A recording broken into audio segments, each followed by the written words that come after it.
Welcome to Bobby Owsinski's Inner Circle. I'm Bobby Owsinski, and this is a show all about music, music production, and the music business.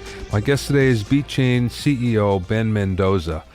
First of all, Apple made a very interesting purchase recently, an acquisition, I should say, and that was of a company called Platoon. And what Platoon does is they provide A&R, basically signing and developing talent, and marketing and funding and recording studios and video editing suites and fiscal business management. It sounds like a record label, doesn't it? Well, this is a company that's trying to provide record label services without being a record label. And instead of taking the artist's rights, which is what happens with the label basically says, we'll give you a bunch of money in advance and we'll provide all these services, but we control the rights to your content for X number of years. Well, Platoon doesn't do that. Platoon basically takes a minority stake in the artist. So Apple turns around and buys Platoon. And everybody in the music industry is scratching their heads and going, well, why? And many predict that even though the major labels are doing really well right now, and especially Universal, which just posted $7 billion that they made last year, and streaming contributed to a great deal of that, and that was up 30-some%, and everybody's pretty happy in the music business these days. There are some predictions that say that in 10 years, there will be no major labels. And in fact, what's interesting is Vivendi, who owns Universal Music, and again, Universal Music is the biggest label out there, by a lot actually. Vivendi wants to sell up to 50% of Universal. And it's a good time right now because they just had a good year. Before the bubble breaks, sell it off. Anyway, there are many in the industry that think that maybe the days of the label are over. I don't think that. And the reason why is, again, major labels supply something that is really difficult to do on your own. And that's, they take stars to make superstars out of them. In order to reinvent the wheel is very difficult on that level. Now, certainly on a smaller level, it can be done and has been done. And there are plenty of success stories of artists that are doing it themselves with no problem. Now, one of the things about that is, if you're an artist, you really have to want to do all that extra work yourself or have management that wants to do it. Because if you don't, then you're better off having a label do all the marketing and do all the financial, fiscal management and things like that. So we shall see what happens, but it is quite curious that Apple purchased Platoon. And perhaps we'll see the reason behind it soon. And that being said, many times Apple acquires a company and we never hear about them again, and all we know is their infrastructure is somehow being used in Apple somehow. And they're buying it for either the people or for some technology. So that might be the case here too. We'll see.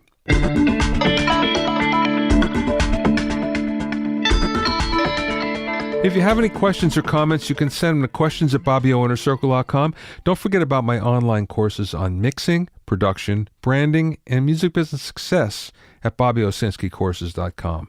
Also, get an expert analysis and objective opinion of your songs and mixes as a member of my Hitmakers Club. Go to hitmakersclub.com to learn more.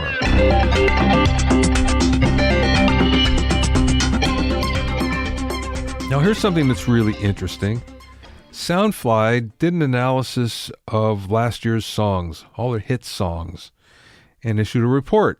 Basically looked at the top 40 songs from last year, and it was really interesting. Remember back in the day, there was a couple of things that happened. The tempos of hit songs were somewhere around 120 BPM, 110 to 130 maybe, somewhere in there. And also a lot of songs were written in E and D because of the guitar. That is no longer the case. In fact, it looks like nobody writes on guitar anymore because most hits last year were in E flat minor, believe it or not. Wow, who would have thought that? There's only one song in D and one song in E. That's it. Now, if we look at tempo, Again, it's even more of a head scratcher. The big Billboard hits of last year came in around 77 to 78 BPM. Some came in as high as 136 to 154, but there was nothing in between 110 and 125. The interesting thing is, if you go back and you look at the Rolling Stone top 500 songs of all time, the vast majority clock in at 110 to 125 BPM. So now everything is changing. Now, that being said, the 25 most streamed Spotify songs averaged around 90 BPM. So that's kind of interesting, because now we're finding that songwriting may be formulaic. It always has been to some degree, but the formula has changed a whole lot. One thing that is pretty interesting, and maybe this is part of the formula as well, I guess it is, most songs now utilize 4 chords or less. And we find that there are very few, in fact, that have more than 4 chords. So I think that's a little distressing if you just look at the musicality of it. But on the other hand, a hit is a hit, and it's a hit for a reason. My guest today is Ben Mendoza, who created UK-based Beatchain along with co-founder and musician Steve Jones in order to accelerate artist growth by using data science and automation. Ben has spent almost 25 years using software to improve decision-making and automate time-consuming processes with his leading expense management company, MDSL. These are tasks that Beatchain now brings to the music industry. He leads a team that includes behavioral economists, PhD data scientists, artificial intelligence and machine learning experts, and senior music industry professionals that help artists and bands to build their fan bases across social media, improve fan engagement, identify the most engaged fans, and promote only those that are most likely to respond. The platform offers a version for artists and a B2B version for major and independent record labels, artist managers, and promoters. In the interview, we talked about the real-world background of the company, new data possibilities for artists, how analytics works in the new music business, and much more. Ben and I spoke via Skype from his office in the UK. Let's start with the obvious. Tell me about Beatchain. What is Beatchain? Yeah, Beatchain's a sort of basically a music tech company. And how this has come about is that I've been in the sort of tech industry for 20 odd years, and up until last year, used to run quite a big software company that had very big sort of enterprise customers globally. And so I'm used to dealing with big data and data analysis and that sort of stuff. But I've always been a keen musician, not a brilliant musician, but a keen one. Used to play when I was much younger in bands and things. And a couple of years back, I met a musician over here called Steve Jones, who is one of the founders of Beatchain, and he's a great musician, runs his own funk soul band, but's had contracts with many labels and played on thousands of records with very big artists. And he's put together this band, which is made up of similar session artists. Actually, it's actually called Brother Strut, and they're a funk soul band. They're very good. But what I was very enamored with was how he had done all the promotion himself using social media channels and some guile, basically, in terms of the way he put it all together. And when I was looking at what he was doing, it occurred to me that really what he needs is to work with people with a tech background who could take his ideas and sort of productize them and get them to a point at which we could really make it scalable and offer them out to a wider community. Because, as he told me, and I sort of suspected anyway, the music industry has been doing things the same way for a very long time, and really have a lot of what they do is based on experience of people, but gut feel, and not necessarily driven by data and what following where the data tells you should go. There's a real benefit for actually looking at what engagement you're getting and what you're getting back. So Beatchain has been put together basically to level the playing field a little bit. I'll sort of explain what I mean by that. It seems to me, and many others I talked to, including Steve, that when you look at artists in the music world, there's the top sort of 1 or 2% sort of superstars up there, probably even smaller than that in terms of percentage, who do really well, and then there's everybody else. And there's a very long tail of very talented artists, lower down, who are having to do 3 jobs and are not making a living out of their music. So our mission, if you like, is to give them a set of tools and that give them the same sort of capabilities they would have if they were signed to a major label, had a big budget for marketing and everything else. In fact, our experience now, having met many big labels and looking at what they're doing, I think the Beatchain tools are better than they have. Wow. But the idea is to make it very affordable for ordinary musicians to be able to use a set of tools that abstract away all the complexity, but give them great insight into how they're engaging with their fans across social media, across YouTube, across all the other channels that they share their content on, SoundCloud, Spotify, everything else, and allow them to build up a base of very dedicated fans to a point where they can hopefully monetize them in terms of selling their merchandise or their tickets and, make a living out of what they want to do. So let me see if I got this right. So Beatchain essentially would collect the analytics from different platforms and present it in a way that allows the average artist to utilize them better. Is that fair enough to say that? Yeah, that is fair enough. I mean, basically what we do is we bring it all together in one place, and we, behind the scenes, we're using some machine learning and some artificial intelligence almost, it can be classified as that in terms of the way we make decisions and place adverts and do other things. But fundamentally what we do is we give an artist very simply a way of starting up the app, describing the channels they use, and our app will actually go and scrape all the relevant information about their fans and their data, bring it together so they can see not only how they're doing, but it will benchmark them against their peers, and not just the superstar ones, because you might say, I'm like Led Zeppelin, I'm never going to have the same sort of following as Led Zeppelin, but there's plenty of other bands that are like that are like me, that I can compare myself with, and I can see what is getting engagement, what sort of content is getting engagement, where those fans are, so I can plan tours and other things later on. But the idea is to give me an aggregated view of how I'm seen in the wider world. One of the things I always believed was that there's no such thing as bad music. There's music that you don't care for, but there's always an audience for something. And we all know there's an artist or a style of music that we ourselves just hate, and yet they have a huge following and are doing really well. And this, in fact, would help the artist that is doing music that, let's say, is a little off the beaten track, find that audience, which has always been difficult.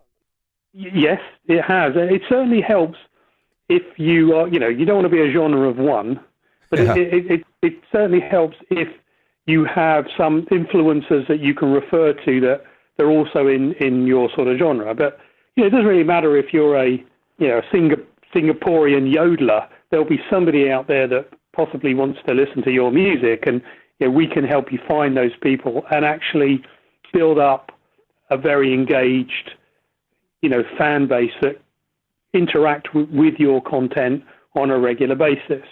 So what artists tend to do, most artists that we've spoken to and through my experience, is they don't have a lot of money, but they'll scrape something together and they'll try and put together the best sort of demo or music video they can, make it as shiny as possible and put it out there.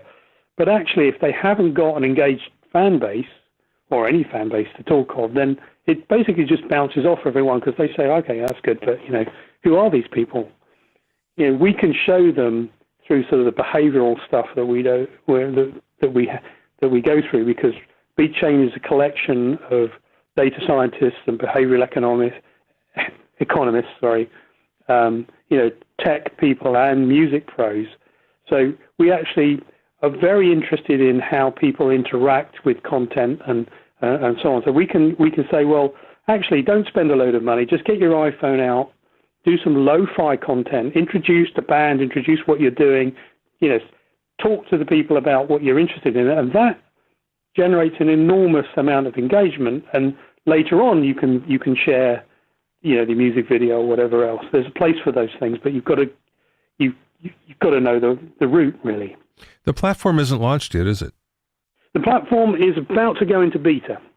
So we have been using it ourselves on a number of bands to sort of prove the concepts and tune it and make sure that we're not deluding ourselves into how this thing works.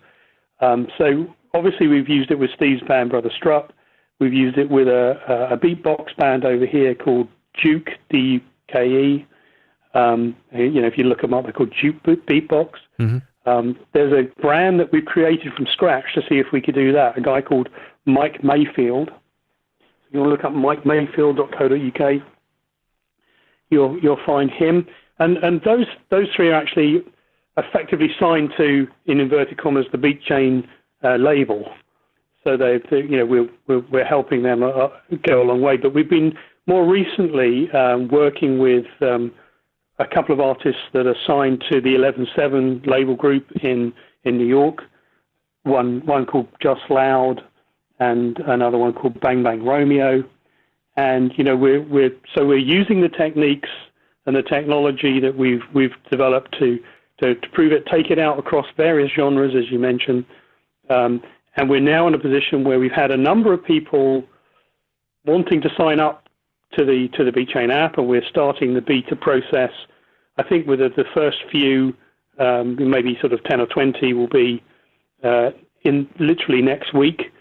And the idea is by, I would say, the end of Q1, we should be in a position to roll it out to the wider audience. What's interesting here is you're describing the modern record label. What you do is really what the modern record label should be doing, because distribution is no longer something that's done in-house by a label. No, that's right. That's right. And that's something that we're still to bring to the platform, but we're looking to plug in the APIs for something like a DistroKid or one of those other similar distribution platforms so that our artists can have it all in one place. So you're absolutely right. We do offer, as I was saying, a lot of the capabilities that a label has, but we've brought it down to a level where any artist can do it, and it also cuts out for some of these guys that are obviously unsigned. It cuts out a lot of the sort of the people in the middle, maybe the promotions, the agents, and everybody else that tend to take a slice of their action as well. So what we've done with our bands so far is we put on a number of gigs. In fact, Duke are just about to go out on a tour. And Duke had never headlined before. There's always been a support band. So we dry hired some venues. We put the tickets on sale through sort of Eventbrite, and basically sold those things out because we built the fan base up. I think we sold out the first one in terms of advertising costs was less than £200. Wow. And for the one they did in Gloucester was actually less than £100, which was a bigger gig. And that's just because if you go through the process and you've got the engagement and these people are saying, when are you playing? When can I come and see you? They're going to buy your tickets as long as they're not, set at the wrong price. Wow. That's impressive. How much does this cost? Have you priced it yet? Yeah. So the idea is it's like a freemium model. We want to make the app available. There'll be a number of functions in it which we'll get in basically for nothing, which will be what we call the launch pad, which is a scheduling content management tool, a bit like Hootsuite. I don't know if you know Hootsuite, but use it every day. Yeah. Yeah. Similar to that, but designed for queuing up and distributing onto Facebook and Instagram and Twitter and other platforms. your content that you want to put out. It also helps you get the right formats in terms of video formats and length of video and all that sort of stuff ready for those platforms, because they all have quite a lot of technicalities that not all artists understand really. So the Launchpad and the sort of insights dashboard, the one that goes out there and scrapes all the data for you, brings it all together and shows you who your demographic is, what age groups, whether they're mostly female or male, and so on and so forth, where they are geographically. That is all basically comes free as part of the Beatchain app. On top of that, you're going to have what we call the Fan Builder. Now, the Fan Builder is really the secret sauce of Beatchain. It is an amazing piece of code that looks after actually scientifically placing ads on the platform. So we're now talking about paid advertising. So what you can do is it's wizard driven as far as the artist is concerned. So you go into the first step of the wizard and it says, okay, tell me a bit about the influences you have. So you might say, okay, my influences are Prince and Lenny Kravitz. And it will automatically build, and they'll then say, okay, which geographies are you in? So you get a world map and you can pick the countries you're interested in, because there's no point having fans necessarily in Kazakhstan if you're not going to, not ever going to go there. So you might say, okay, North America and the UK, let's say. And so then it will automatically build hundreds, literally hundreds of lookalike audiences that match that profile. Okay, you can add other influences as well. Maybe you like hot rod cars or you like something else, and so you can find all those people that match, and then it will say, okay, what budget of advertising do you want to put in? And maybe it's only a few dollars a day, because the artists don't have hundreds of thousands to spend, but maybe you say $10 a day or something I want to run for a couple of weeks. What happens is the software places hundreds of adverts with a tiny amount of spend, and then the machine learning and AI basically sees which ones are getting engagement, shuts off the ones that aren't, and reduces it down to just 2 or 3 that are producing the most engagement. Now, the people that are interacting more than once with you, and bringing the cost of each like down to a few cents, if we can do that. Normally it's about 25 cents or something per like it ends up. But these are now engaged fans. These are people that will move up through what we call the engagement pyramid, and you can serve them the next piece of content, which may be, a piece about the band, or if they've looked at more than 30 seconds of that, you might go on to say, here's the next track, or whatever it happens to be. So you can plan all this out, press go, and the software goes and does that. So that piece, again, doesn't cost the artist anything, but we take, I think, 1.5 or 2% of the ad spend that goes through that. So that's how we monetize that on the Beatchain side. Wow, I'm sure you thought about this, but it's scalable to brands as well. I'm thinking about myself because I do online courses and a lot of Facebook advertising as a result, of which I have to manually construct lookalike audiences and manually do the ads, and there's not a whole lot that's automatic about it. Plus, I had to take a course to understand how to do this. So to have something do that for you is amazing. Yeah, well, you're exactly where Steve Jones was. That's exactly what Steve had done. He had taught himself and gone on courses for Facebook ads, and he was very good at it. He got very good at understanding, because it's what you exclude as well as what you include. There's a whole load of complexity in there that, to be honest, most artists won't want to grapple with. We extract all that, we abstract, if you like, away from that completely. So it's a very easy to use interface, and the software does all that for you, and it monitors it 24 hours a day. People forget to look at they've got ads running and they start spending too much money and this sort of thing. So, you're absolutely right. We see, in fact, we've had quite a few inquiries already from sports and from fashion and from some other areas, that this particular area is very extensible and portable to other categories, and we certainly see that as part of our future. But at the moment, we're sort of concentrating on the music side. Right.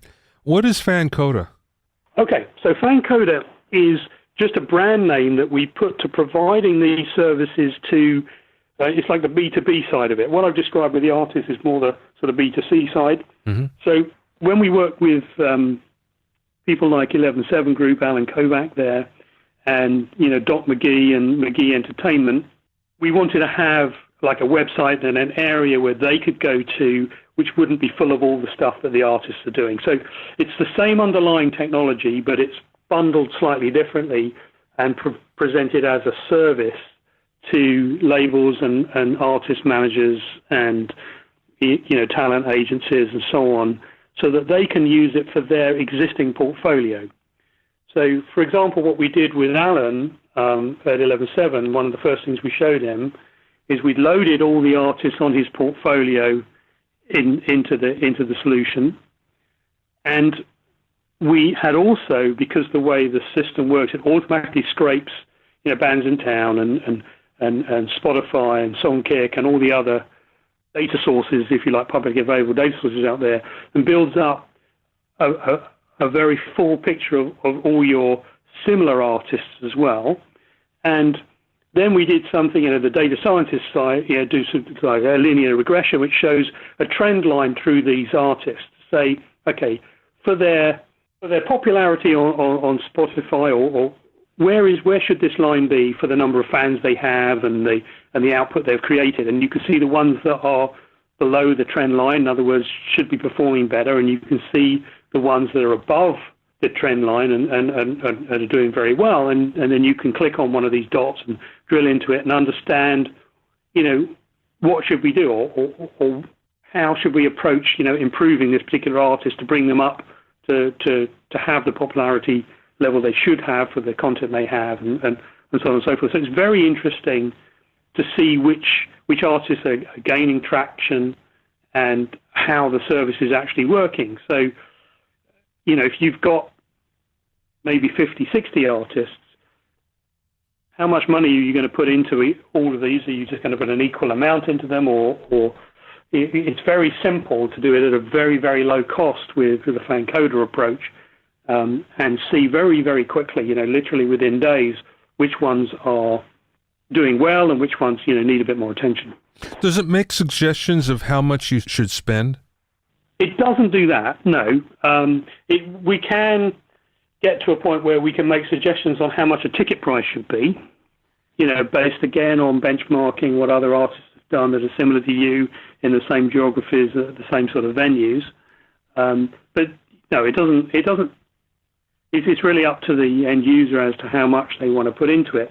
But what we've shown already with the work we've done with admittedly it's a limited number. It's only half a dozen bands that we've worked with so far. What we've shown is we can get great results for a very, very low investment, if you do this correctly. Certainly when I say very, very low, compared with what is traditional in terms of marketing budgets for these sorts of performers. And I also believe that's going to be true at the other end. We spoke to AGI, Artist Group International, and they're quite interested in the technology that we have. And, I know that for some of their major artists who may be, say, playing in New York or something like that, they'll spend very large amounts on advertising that gig. We did a comparison. There was one, I won't mention names, but there was one particular very famous artist that plays regularly at Madison Square Gardens, and they spend, I think something like 120,000, 130,000, something like that, on marketing for each gig. I mean, that's small compared to obviously the ticket values they're going to get back. But, we ran some numbers, and because there's such a big existing audience base already, fan base, we felt we could sell the same number of tickets for about $3,500. Wow. That's incredible. Yeah, I mean, in terms of getting those people to a point where they want to go to the site and visit the site and do that. So that's what we hope to see in future. The idea is to, give artists and these labels as well a tool set that disrupts basically the way they do things currently, and it doesn't take away from the result for them, but it means that they'll end up with hopefully more profit, and more of that can go to the artists. That's really the big drive for us, is to make sure that artists can make a living out of this. Well, of course, the old adage is 50% of advertising works, but you just don't know which 50%. So this basically takes that away, because now there's more certainty. It does. It gives you more certainty, because the classic examples of this, and I'm not saying it's completely wrong, because I'd be wrong to say that, but when the times we speak to the labels, and it's all about, can we get them radio play? Can we get this band on the radio? Yeah. And I know that's because some of the charts, that they rely on, still think about radio, but I don't know anybody that really listens to the radio anymore. They download podcasts, and in the car possibly they do that. But the thing with radio is, you probably get a massive audience of people driving their cars, but you don't get any data back. You don't know who they were. In everything that we do, the important thing for us is to get that data and bring it back and reuse it, because next time next year's tour, when we do those cities again, it's going to cost us even less, because we already have that engaged fan base. We have to build it. Now, you said that you're scraping data from Spotify and I suppose the other streaming networks. Is that openly available, especially from, I'm thinking like Apple Music, which is notorious for being a little stingy on things like that. Are there certain platforms that are easier than others or more difficult than others? Yeah, they all have their complexities, and you have to have certain status.